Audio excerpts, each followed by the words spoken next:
Hi, I'm Phil Crocker and welcome to our fifth video on the Alekhine's defence. In this video we'll be looking at situations where black is met with three pawns advancing in the centre. However, almost always the third pawn is exchanged immediately, and that's what we see in the circle diagram. White pushes the E pawn, kicks the knight, pushes the D pawn, pushes the C pawn to kick the knight back again, but then exchanges the E pawn.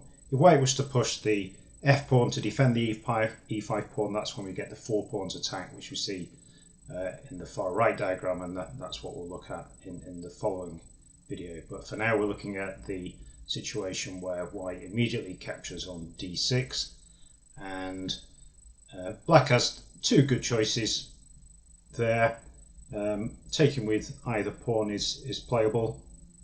The computer preference is to take with the E pawn, but the historic preference in terms of being a combative solution has tended to be taking with the C pawn. So I will show you a couple of games where Black takes with the C pawn later on. So let's dive into the Lichess study. Just bring that up. So this is labelled White pushes the third pawn, also called the exchange variation more commonly.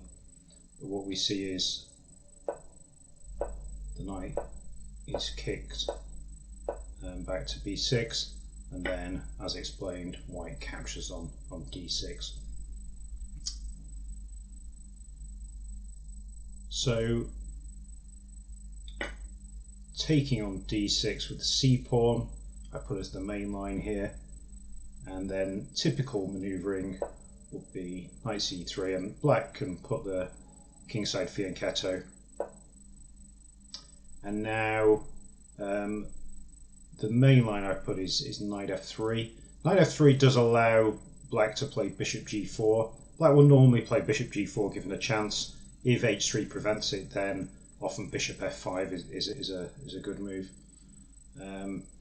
There is a very popular line which must have been recommended in a few books and videos and so on, where White delays developing the kingside and looks to solidify the queenside first with basically these moves. Looks a little bit odd when you first see it, but White is basically arguing that he's solidified everything on the queen side and there isn't really anything too great for Black to do. There is some truth in that. So Black can play, I mean, I've listed four moves in the system here. Pawn to E5 is playable. Bishop to F5 is what I've played most recently. Pawn to F5 is another option. I've played a few times, but when you look with an engine, that's really not so good. So I couldn't really recommend that. And one of the key points of White's system is if Black kind of nonchalantly plays knight C6, might look a reasonable move. Then pawn to D5, and if the C1 rook was maybe back on A1, then there might be some kind of tactics on the diagonal here, but White's got everything sorted on the queen side, so that knight is going to get kicked around a little bit. So E5 or bishop F5 would be my suggestions in this particular position. But you'd only face that really if someone had actually prepared a line against the Alekhine. Very common to get something along these lines: knight F3, developing the pieces, and then Black just plays bishop G4. And eventually, once a knight's come to C6, Black may well be threatening to play bishop takes F3, bishop takes F3, and then knight takes C4. For the moment, the bishop would be hitting B7, but once you played the knight to C6, that would no longer be the case. In terms of pawn breaks, it might look as if E5 is possible, and it can be played, but it's more common that Black will play pawn to D5 and try and fix this D4 pawn. as a weakness. We'll see an example in the game about that. So that's the headlines of the c takes d6 exchange variation. Under the chapter 11, I've put some engine analysis, and here the engines are quite clear that taking with the e pawn is the way to go. And certainly it does give black some fairly quick development. Black can play the bishop here, castle kingside normally. The f6 square is available for the bishop at some point. This bishop can come to g4 or maybe f5. The knight may come to c6, or sometimes black might do a system with pawn to c6, and the knight could potentially go to a6. So a few different ways you can play that one. The computer best line went as follows. These kind of moves, so it's fairly standard development. And moves like this, kind of a manoeuvring game, and that's the d5 break I was suggesting. That this is quite a typical pawn structure where black can hope to attack the d4 pawn, maybe also to undermine with the move b6 at some point. You also get the manoeuvre, which we'll see later, where the knight goes to c8 rather than d7. So that's the e takes d6 line, and I will show you a couple of games that I've played myself. I'll just bring up my chess base files, my games. So this is my game against Women's Grandmaster in the Blackpool tournament in 2017, and I'd say this is fairly typical. I've had quite a few games that go kind of roughly along these lines, often in rapid games as well. So exchange variation, pieces get developed.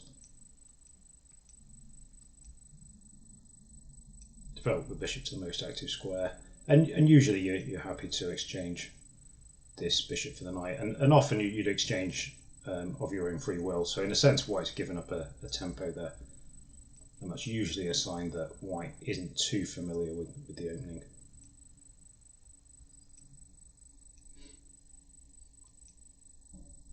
And here we see standard pawn push.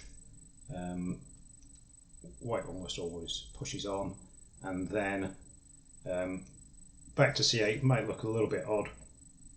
I mean, you can go to d7 sometimes as well, and often that makes more sense when there's some kind of tactic that would enable you to play knight takes c5 and open up the diagonal. But in this particular position, the rook isn't on that diagonal, so there's no real tactics going on there. So black regroups the knight, and very often in games you'll end up just winning this pawn. So we've already got two attackers on it, and we put a third one on. In this game, white does manage to get enough attackers into play, but sometimes you can play queen to h4 to get a fourth attacker on, and knight h4 is also an idea in some positions, but white's next move discourages knight h4 a little bit, with the possibility of a bishop g5 in some lines.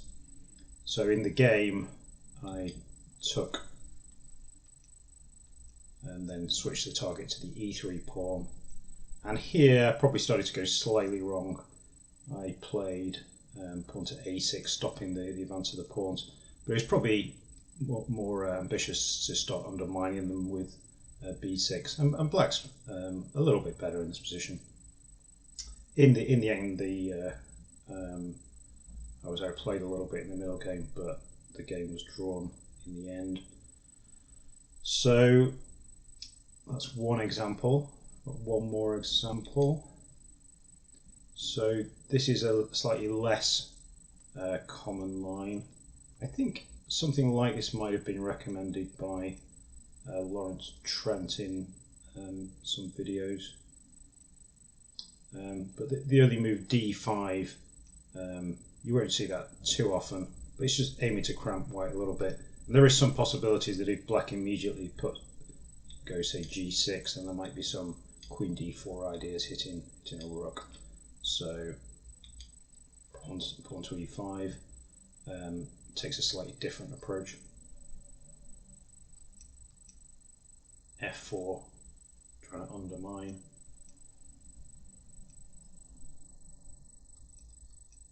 And here white gets into a bit of a pickle.